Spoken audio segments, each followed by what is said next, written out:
Cara untuk selesaikan dengan mudah, kita salin balik RM1,306.40 dalam keadaan sebaris.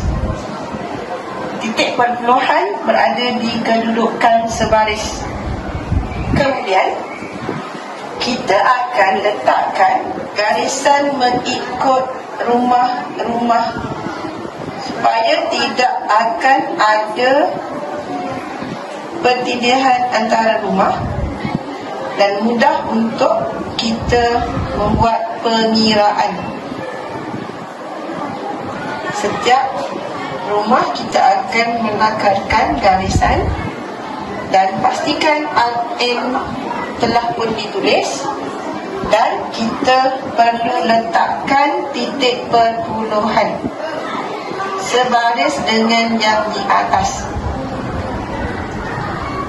Rumah RM300 akan berada di kedudukan yang ketiga daripada titik perpuluhan. Yang di belakang adalah rumah sen dan di kehadapan adalah rumah sa, puluh, ratus dan ribu. Apabila kita dah melakarkan garisan ini, kita selesaikan jawapan seperti biasa.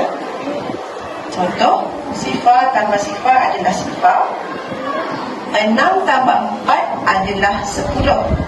Maka kita tulis di bawah 10 dan kita ambil sifar yang mula-mula ni kita letakkan di dalam rumah ini, dan satu yang ada pastikan kita pindahkan berada di sini, di rumah ringgit. 1 tambah 1 2 tambah 6 adalah 8. 1 tambah sifar adalah 1. Sifar tambah 3 adalah 3. 1 adalah 1 turunkan dan